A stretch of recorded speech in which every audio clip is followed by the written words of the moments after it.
On this episode of Survive and Thrive 8791, I welcome Terry Erickson to the Buck and Honey's remote studios. Erickson is a longtime youth advocate, marathon runner, and retired executive director of the Boys and Girls Clubs of Greater La Crosse, Wisconsin. After suffering a life-changing stroke caused by an undetected heart defect, Terry's story of determination proves that surviving is just the beginning and thriving is what comes next. This will be a good one. Here we go. Good morning, good afternoon, good evening. What is up wherever you are, whatever you are doing? I hope you're having a great day. Welcome to another episode of Survive and Thrive 8791. I'm your host, Coach Decora.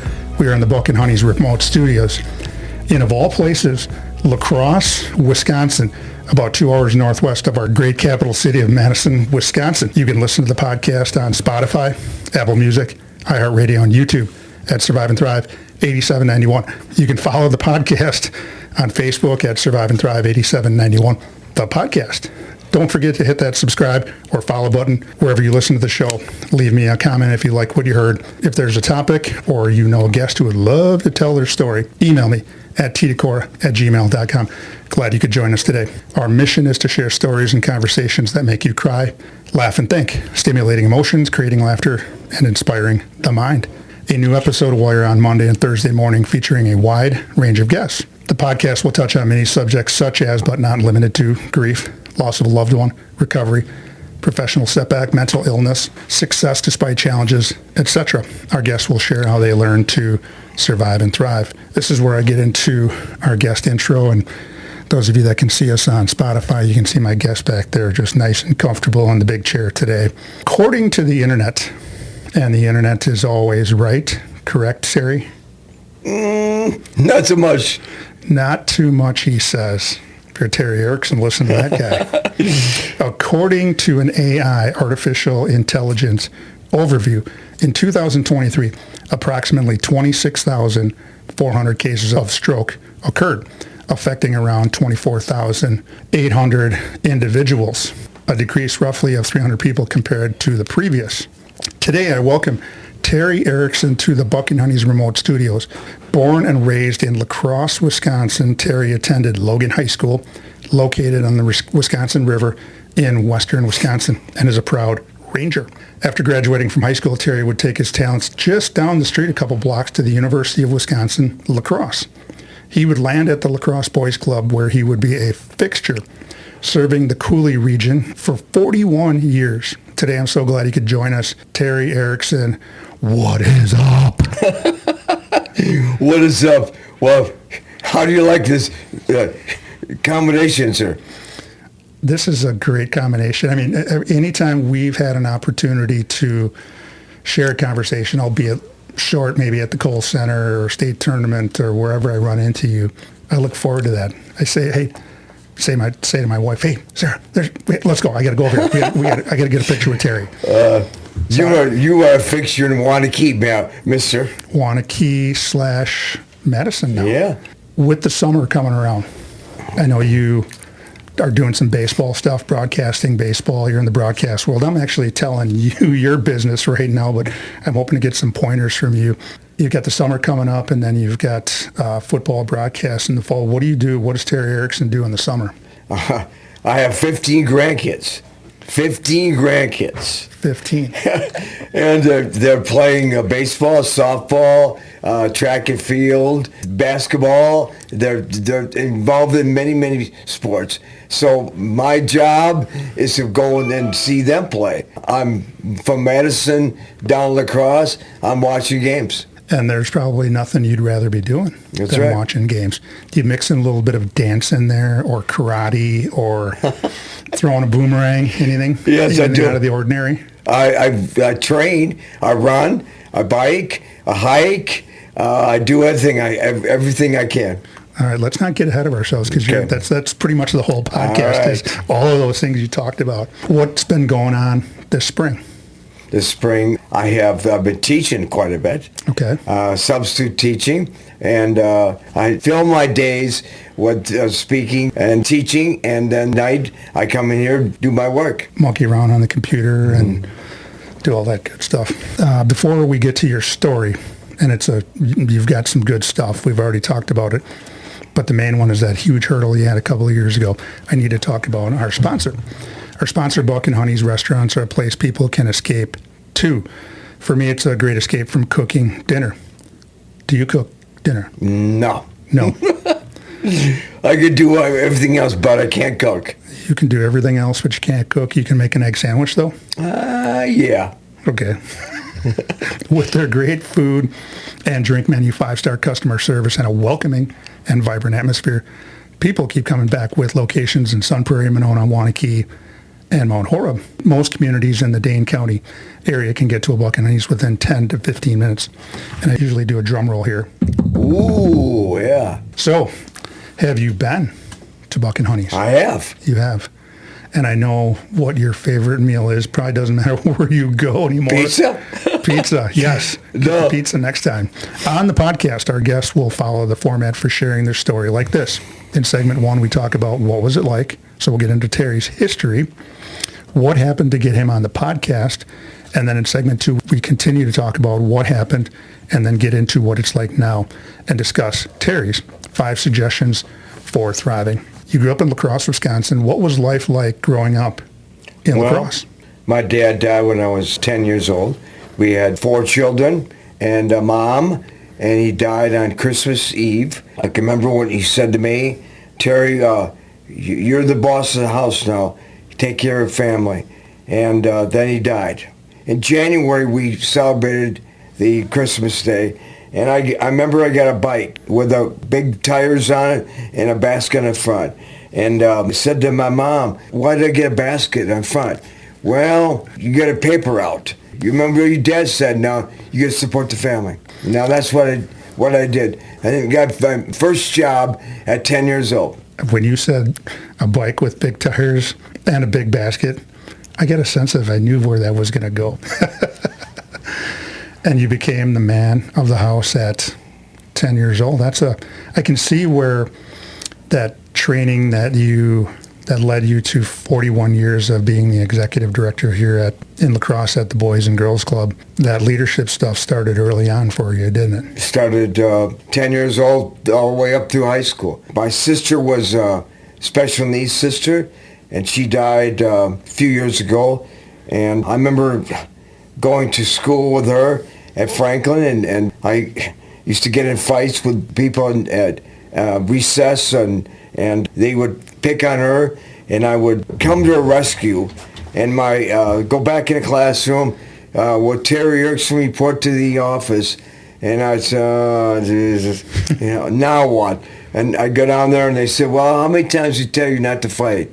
I'll fight whatever it takes me to protect my sister. So I go back up to the room, and Mr. Dornack would say, you're in trouble again, aren't you? And he put a little dot on the wall, and I put my nose on the wall for half an hour. And I stand there and think all the things that I'm going to do when I get out of here. When I get my nose off this darn chalkboard. I'll make some of myself. You're going to make some of yourself. I'm not going to give up my sister either. I'm not going to give up on her. I love it. That's the heart of big brothers, big sisters back in the day. It's admirable. Well, I tell a story because it means a lot to me. She died 3 years ago. I did a eulogy. It was powerful. It was meaningful. It was sentimental to everybody that I did a eulogy. You have a family of your own and an amazing wife and 5 kids. Go ahead and spin some yarns about them. My wife, 55 years I'll be married to her. In August. August 8th. I'm going to say congratulations 55, to you. 55 years. And I think about all those years, all things that I did, consuming my life.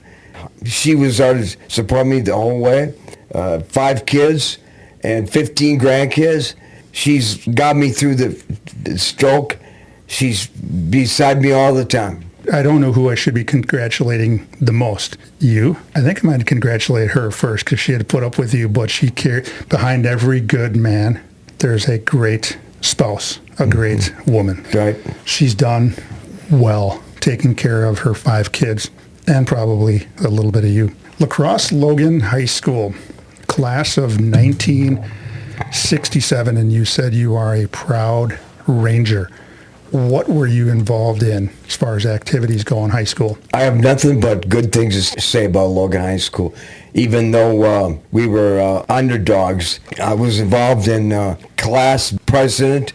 Now there's a shocker. Yeah, class homecoming king and prom king and basketball, football, baseball. I remember I got a scholarship as from Franklin School as a senior, which helped me get to college and was integral in me getting to college and pursuing my education. After high school, you would take your talents just down the street.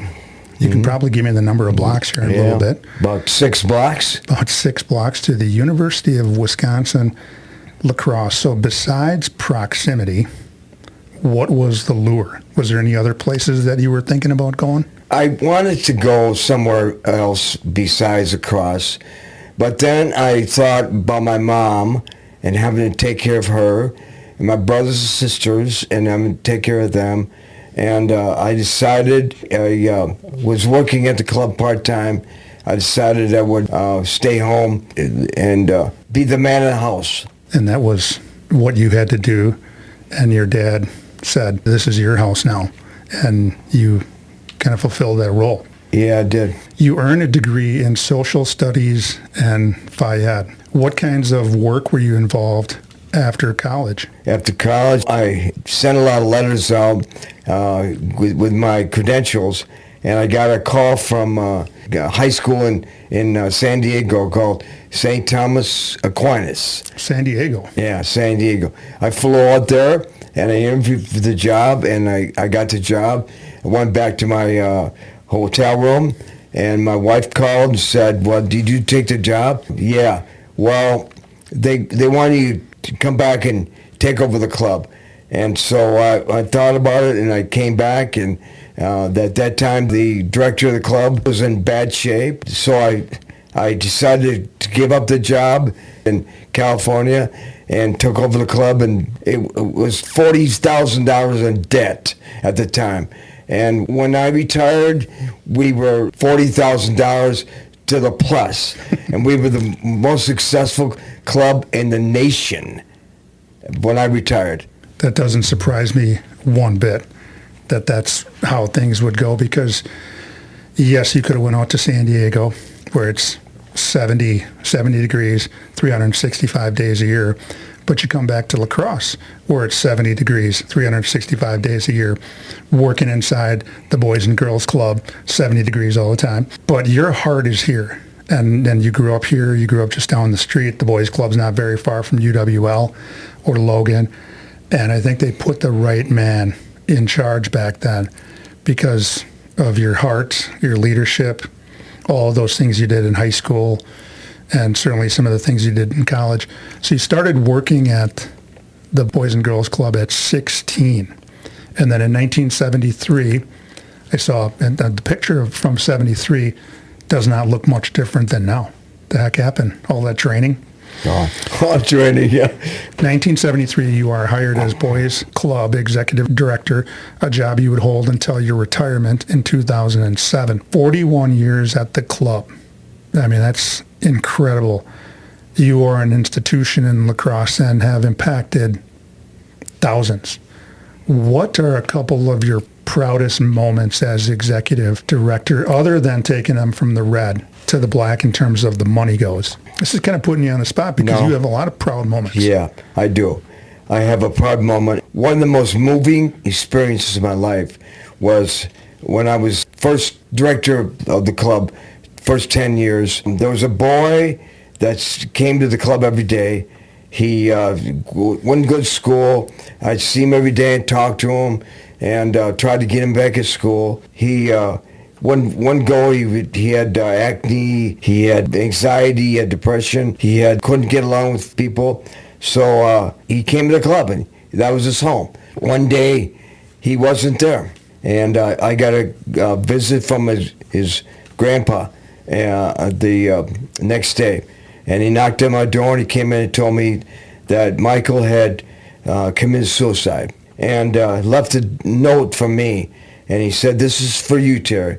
And this is the note said, "This is meant to be my last calling was to give you a note." And he signed a check over for $2.13, and was for him to better himself. And he gave a check, and I went to the next day, and a few days later, I gave a speech at his funeral. And I'll never forget that story as long as I live. He impacted me in a very, very profound way. And sometimes you were trying to teach him a lot of things, but in the end, he probably taught you a lot of things that you keep giving to a kid like this, and they're going to kind of give back to you, but there's probably only so much you can do, but you probably kept that kid alive a lot longer than anybody else did. Yeah. Him telling the story of him appreciating what we tried to do was meaningful. And that's what you've been doing for 41 years. You've impacted the community of La Crosse, and we talked about the Cooley region. But more than, it just didn't end in 2007. We're downtown La Crosse. Granted, they put you in the basement, but we're down here in the basement of this building, and you're still impacting the lives of not only probably kids at the Boys and Girls Club, Logan, Central, Aquinas, Holman, you name all of those schools in the Cooley region, but you're still impacting the community. And for me, being 2 hours away and seeing and feeling the impact where I'm at, I know that you're still doing great stuff here. Mm-hmm.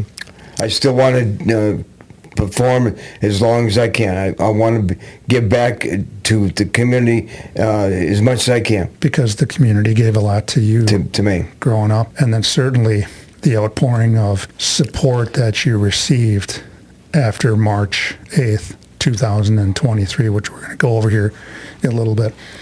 Because our listeners want to hear what happened to get you on the podcast today, or to bring me up to La Crosse, I need to talk about our sponsor one more time. Buck and Honeys has been with the Survive and Thrive 8791 crew since the beginning, with 4 locations in the Madison area. One is always near. People ask, why Buck and Honeys? Owner Tom Anderson places a high priority on the mental health of his employees. He has a mental health professional available for them should they need support. I don't know how many businesses go above and beyond their EAP, Employee Assistance Program, but Buck and Honeys does. In 2007, after 41 years of dedication to the La Crosse Boys and Girls Club, Terry Erickson would retire from his post as executive director. You would continue to be active running marathons, mentoring, working with kids, working with coaches and referees, officiating many different sports at many different levels. It was during a college men's game in Dubuque, Iowa on March 8th, 2023 that would change the course of your life. And we're going to talk about what happened on March 8th in segment 2. So please stay tuned. Don't change that dial. You're not going to want to miss segment 2 of Survive and Thrive 8791. We will be back. If you, a loved one, or someone you know is experiencing a physical, mental, or emotional crisis, there is help and resources out there. Contact NAMI, the National Alliance on Mental Illness Helpline, at 1-800-950-6264. This is a free service providing information, resource referrals, and support to people living with a mental illness, their family, providers, and the public. United Way 211 is available 24/7, 365, and offers free confidential assistance. They connect people with the local programs and services that can help. Dial 211. Emergency Crisis Services, dial 911. The Suicide Prevention Lifeline, dial 988. To connect via web, chat, visit suicidepreventionlifeline.org. Along with those numbers, there is help. You just need to say 3 words. I need help. Now, back to the show. We are back. Welcome back to segment 2 of Survive and Thrive 8791. I'm your host, Coach Tim Decora. The podcast is where I feature guests who share their story in hopes of helping others who may be struggling with what life throws at them. Terry Erickson is here today to share his story about how he has survived a stroke and has thrived. He hopes his story will help others who might be in a similar situation to survive and thrive, just like he has the last 2+ years. Since the show has a mental health component to it, and when I think of mental health, I think of the two biggies, anxiety and depression. Did you experience any anxiety dealing with the unknown or depression thinking about what life was going to be like after your stroke? Let's talk about the anxiety first. What was going on? Well, the anxiety was in the car on the way home to the hospital, and the anxiety continued throughout the recovery. And the anxiety was, what am I going to do now that I have this debilitating injury? How's my life going to change? What am I going to do? Where am I going to go? What can I do to further my commitment to help young people? The depression. Depression was key to my recovery. The doctor knows that, and he gave me pills I take every morning, every night to handle the depression. I thought about my dad dying, my mom, my sister, my brother, and all the things that they've done. And I still think about them and worry about little things in life that struggle with that. And so I find that I never thought I'd have it. I never thought I'd experience depression, but I do. I've noticed that so many people have depression, and I wish them luck in finding a medication for it. During these times of mental struggles, how were you coping? Well, I had a string of people lined up to visit me. The doctors had to get a nurse to coordinate the number of people that could come in there. And believe it or not, I had 650 cards. 650 cards wishing me best, wishing me good luck, and telling me to hang in there. And that picked me up every day. And that's probably pales in comparison to the other 3,000 that they didn't let get through. Yeah, that's right. Who did you lean on for support in that besides those 650 cards of well-wishers? Who was your inner circle of support? My wife, my 5 kids were right beside me every day and encouraged me. I couldn't walk, I couldn't eat, I couldn't run, I couldn't bike. I couldn't do anything. I couldn't, like I'm talking to you today, I couldn't do one thing. And they encouraged me to continue getting better. And Logan High School was behind me too. The team came over, rooted me on. Let's go back then. So that's kind of the days, weeks, and months after the stroke. Let's go back to March 8th, 2023. Tell us about that day and what it was like before, leading up. Were there any little bells or whistles going off that you didn't realize, but now you look back and say, yeah, I probably shouldn't have got in that car that day, but you know what? I'm Terry Erickson. This is what I do. This is what I love. And I'm going to be able to get through whatever this is. I'm going to shut my big yapper. You go ahead. Well, I got up in the hotel room, and there was this tournament at Eddie Mays Bible College in Dubuque, Iowa. And I knew something was wrong because I couldn't walk. I couldn't talk. I couldn't dress. I couldn't do anything. So I got dressed, and took me a long time to get dressed, and packed my stuff up, and I fell down the stairs and got in my car, and somebody helped me get in, and I knew something was really wrong because I couldn't even enunciate what I was going through. And so I decided I'd try to get home, and I hit the guardrails a couple of times and made it home to the Crosse after lengthy time, and I got to the hospital, and I fainted right there in the recovery room, in the receptionist, and the doctors came out and saved my life, and I was gone for 3 minutes, and he saved my life, and got me to intensive care. I was there for a month, and I couldn't walk, couldn't talk, couldn't do anything. And then I got to the hospital, and the rest is history. I'm on a roller coaster ride with you because I'm thinking I've known you since I was about 10 or 11 years old. So going on about 40, 44, 45 years. I'm thinking as you're telling this story, I want to help Terry. What can I do? I want to help him. That's what I was thinking the whole time you were telling this story. And then you drive, you have the wherewithal to be able to get yourself the heart and the determination to keep yourself alive and to want to get back to where you're familiar.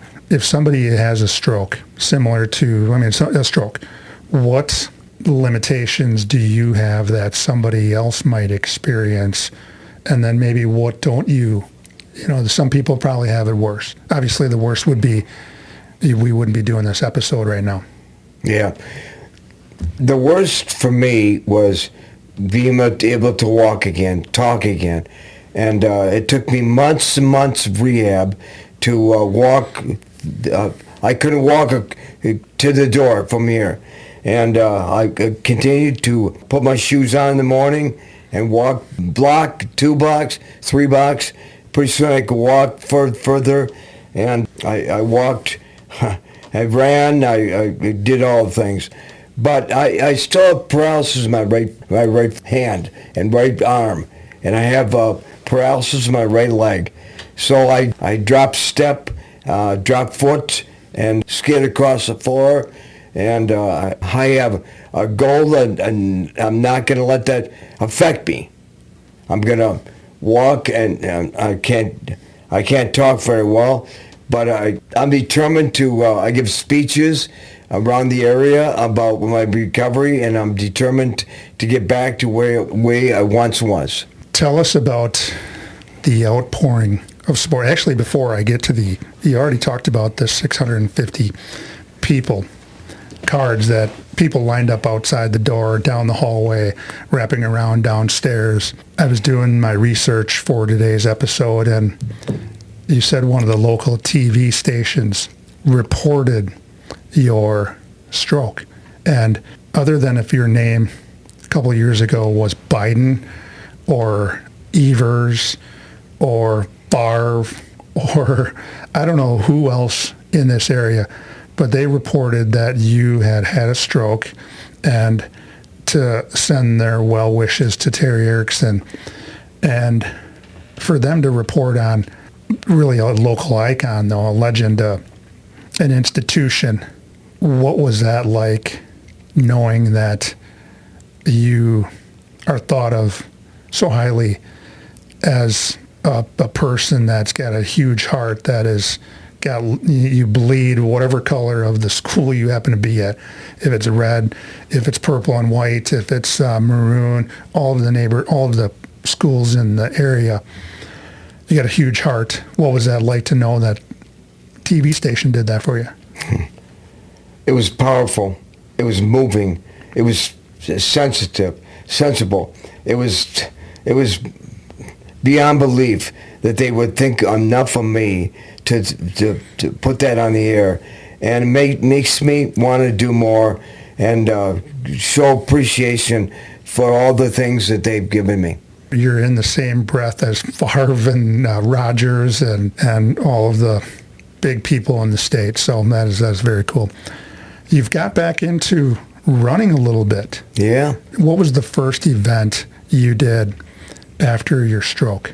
I remember this. My wife didn't want me to run. She ran with me, and it was was that the reason why? Because she had to run? Yeah, she didn't want to run, but she went with me, and I ran the race in Crosse, 5K, and I walked about half of it and ran about half of it, and finished. And look, her hand is right up there, and all the trophies we have here. And she inspired me to go all the way.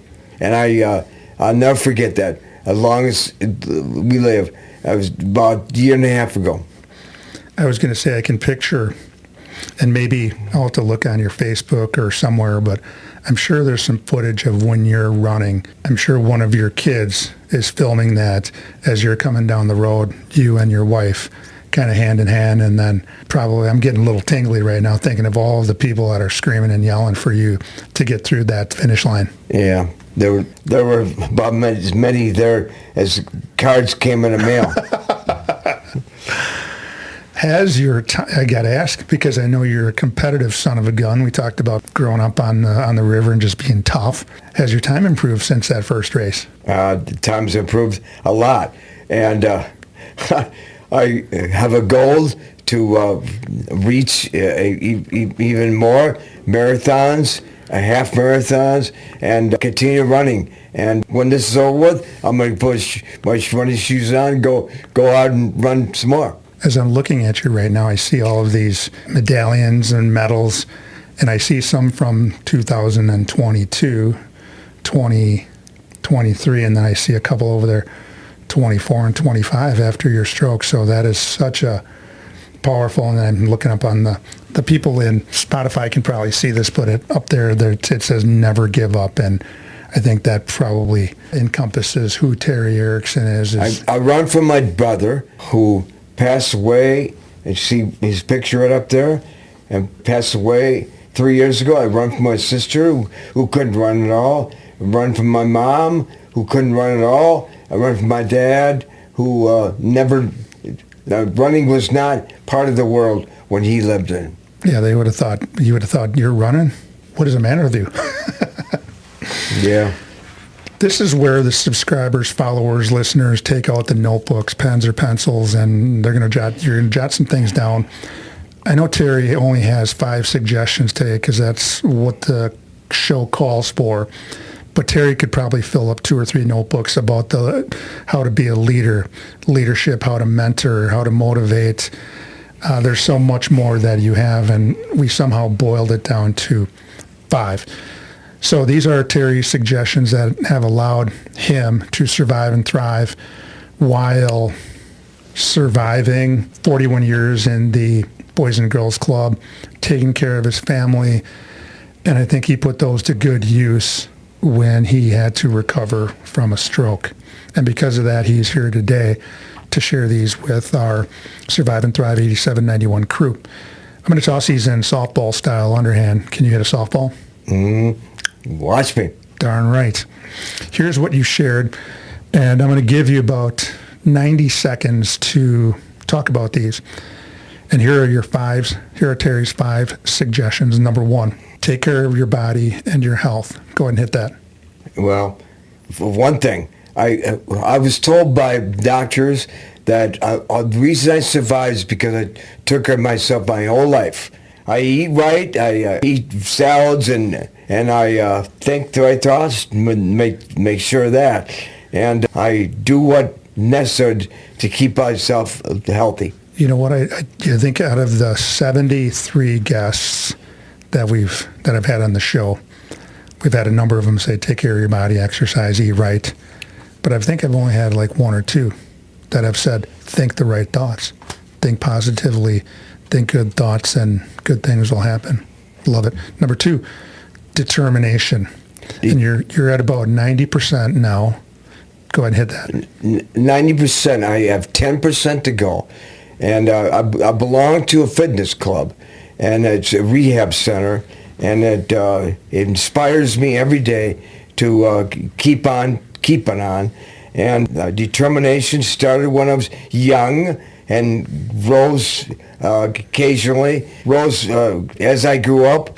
Determination was starting the club and expanding the club and getting into 7 clubs. And the board thought I was crazy, and I said, watch me. And determination was a key part of my life. Number 3, stroke education. Go ahead and hit that. Stroke education. Well, I never knew what a stroke was. There are 8.2 billion people in the world. 10% of those people have a hole in their heart.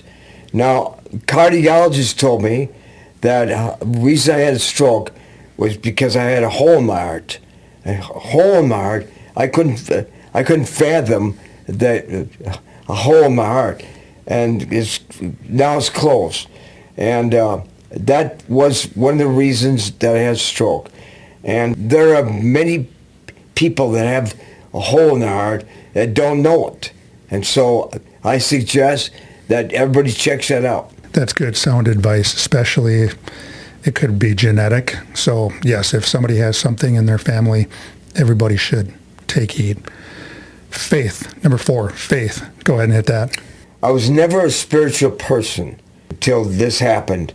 And I've grown now. I read a lot. I attend church, and I belong to a couple faith-based organizations, and I go to Bible study, and I am a born-again Christian, I think, and I'm on my church board, and I believe that somebody inspired me to continue on. And there's a guy upstairs that watched over me and helped me through this time. And when I told you that I was dead for 3 minutes, I saw a light. I think there's more that Terry Erickson has to do in life. We need more Terry Ericksons around. But until we start getting some, we're going to keep you here to do some more work for hopefully another 20, 30 years. And the last one, I think is kind of encompasses your whole life. Mentorship, number 5. Go ahead and hit that. Mentorship starts with Bob Knight, who was my guiding force in my career, and he inspired me through everything I can think of. And my other mentor was, when I was in the hospital, I volunteered to speak to people in other sections of the hospital that had stroke. And one of them was Dr. Connolly. And Dr. Connolly has stroke, and I went to see him, and he surrounded me with love and appreciation, and he gave me these 3 words. He said, when you have a stroke, you can either give in, give up, or give it all you got. Give in, give up, or give it all you got. And I went to see him. Then he was released, and I went to reception for a doctor that retired, and the doctor at the Gunnison told me that he had died the next day, the night before. And I was dumbfounded. I was taken back by what he said to me. And when he said give up, give in, or give it all you got, that to me is his most meaningful comment. I'm just thinking about you, and as long as I've known you and the work you've done and the conversations we've had over the years, I'm sure that's probably the first time those 2 things entered your mind. And what are those 2 things? Give in. I know you'd never give in to anything. Give up. I know Terry Erickson would never give up on anything. But the third one is one you've always done, probably since your dad said, you're the man of the house now. Give it all you got. And that's the only Terry Erickson I've known, is the guy who gives it all he has, not only for his family, but really the La Crosse area, the Cooley region. And I'm going to go above and beyond that. I'm going to say across the river in Minnesota and other parts of the state where they've heard their story. And now, hopefully, we're going to get your story out across the country and different parts of the world through the podcast today. So I'm darn glad I was able to come up here and get this done. What a great episode. I'm so glad you could join the Survive and Thrive 8791 crew. Your story and how you have been thriving after suffering a stroke at age 73 and getting back to competitive running is inspiring. Your story reminds us all to have some coping skills or mental health tools in the toolbox when a person suffers a life-altering medical emergency such as a stroke. Despite that, you have adapted and have survived and thrived. Our call to action. Terry Erickson just shared his story on what it's like to survive and thrive after a stroke. Here are Terry's 5 suggestions that helped him survive and thrive through some challenging times in the last 2 years. Number 1, take care of your body. Number 2, determination, be determined. He's 90% right now, and he's going to try to get better. Number 3, stroke education, learn about what a stroke is so that he can not only educate himself, but he's probably educating others. Number 4, he has a deep and growing faith. And number 5, he continues to mentor people throughout the La Crosse area, not only kids, young adults, people going into the profession, and certainly having an impact on so many people's lives. As we close another great episode of Survive and Thrive 8791, are there any final thoughts, Terry? Well, I just appreciate you coming from Madison. Who would have thought that little old me, born on the north side, 4 kids and mom, and here I am, my sister is still alive, is in Wichita, and here I am think enough of me to put me on your show is rewarding and appreciative. You know, you've been, like I said, it goes back to probably 5th or 6th grade, and we just got to know this guy, and we thought you were the greatest thing since sliced bread. You loved basketball just like we did. You had the gym open, and for me, it was a no-brainer that I had to come up and have you share what you've been sharing all along with this part of the state. But now, like I said, you're going to share with so many other people down in my neck of the woods, Dane County area. The people that don't know Terry Erickson are going to find out a little bit more about him after this podcast. On our next episode of Survive and Thrive 8791, we will have another amazing guest in the Buck and Honey's remote studios who will share how they learn to survive and thrive. If you have a story to share or you know someone who does, please reach out to me at tdecora@gmail.com. Until next time, hang in there with whatever you happen to be going through, and with hard work, dedication, and that determination, just like Terry talked about, you can survive and thrive. Until next time, take care.